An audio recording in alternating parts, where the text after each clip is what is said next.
நண்பர்கள் அனைவருக்கும் வணக்கம். இன்றைக்கி நம்ம பார்க்க இருக்கக்கூடிய இந்த காணொளி மூர்க்க நாயனார் கதையை பற்றி தான் நாம் பார்க்க போகிறோம். வாங்க காணொளிக்குள் போகலாம். மூர்க்க நாயனார் அவர்கள் 63 நாயன்மார்களில் ஒருவர். இவர் திருவேற்காடு எனும் தலத்தில் கார்த்திகை மாதம் மூல நட்சத்திரத்தில் அவதரித்தவர். வேளாளர் குடியில் பிறந்தவர். திருவேற்காட்டில் வீற்றிருக்கும் அருள்மிகு வேதபுரீஸ்வரர் மீது அதீத அன்பு கொண்டவர். சிவத்தொண்டினை செய்து தன் வாழ்க்கையை நடத்தி வந்தார். திருநீர் ஒன்றே மெய்ப்பொருள் என்று கூறி வந்தார். சிவனடியார்களுக்கு உணவினை கொடுத்துவிட்டு பிறகுதான் உண்பார். இதை வழக்கமாகவே வைத்திருந்தார். தினந்தோறும் உணவு சாப்பிடுவதற்காக ஏராளமான சிவனடியார்கள் இவரது வீட்டிற்கு வரத் தொடங்கினர். சிவனடியார்களுக்கு தினமும் உணவு கொடுக்கணும். இதனால் இவர்கிட்ட இருந்த பொருட்கள் எல்லாமும் குறைஞ்சிக்கிட்டே வந்துச்சு. ஒரு கட்டத்தில் வறுமை வாட்ட தொடங்கிடுச்சு. எவ்வளோதான் வறுமை வாட்டினாலும் தான் வைத்திருந்த அந்த பழக்கத்தை ஒருபோதும் விடக்கூடாது என்பதில் மட்டும் கவனமாக இருந்தார் மூர்க்க நாயனார். எல்லா பொருள்களையும் வித்துடுறாரு.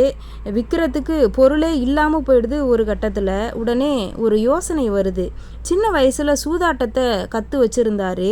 அதை இப்போ பயன்படுத்திக்கலாம்னு நினச்சாரு. உடனே இப்போதைக்கு பொருள் சேர்க்கணும்னா சூதாட்டம் மட்டும்தான் வழி, வேறு வழியே இல்லைன்னு நினச்சி சூதாட ஆரம்பித்தார். அங்கே உள்ளவங்களெல்லாம் தோற்கடித்து பொருள் ஈட்டு எப்போதும் போலவே சிவனடியார்களுக்கு உணவு கொடுக்க ஆரம்பித்தார். பிறகு சூதாட்டமே அவருடைய வேலையாகவே மாறி போயிட்டு சூதாட்டத்தில் யாரையுமே ஏமாற்ற மாட்டார். நேர்மையாக விளையாடி பொருள்களை சேர்த்துக்கிட்டு வந்தார். இந்த சூதாட்டத்தில் யாராச்சும் பொய்யாட்டம் ஆடினா கூட கோபம் அதிகமாக வந்துடும். உடனே என்ன பண்ணுவாராம், இடுப்பில் சொருகி வச்சிருக்கிற கரிகையால் குத்திடுவாராம். இதனாலே இவர் கூட விளையாடுறதுக்கெலாம் பயந்துட்டு ஓடி போயிடுவாங்களாம். மூர்க்க நாயனார் நேர்மையாக விளையாடி பொருள் சேர்த்து சிவனடியாருக்கும் சிவபெருமானுக்கும் தொண்டுகள் பல செய்து முக்தி அடைந்ததாக வரலாறு கூறுகிறது. நாட்டமிகு மூர்க்கர்க்கும் அடியேன் என்று திருத்தொண்டத்தொகை கூறுகிறது. தான் எவ்வளவுதான் வறுமையில் வாடினாலும் வறுமையை வேறு விதமாக மாற்றி சூதாட்டத்தை கையில் எடுத்து அதன் மூலம் கிடைத்த பொருள்களை கொண்டு சிவனடியார்களுக்கு உணவினை அளித்து சிவத்தொண்டாற்றி முக்தி பெற்றார்.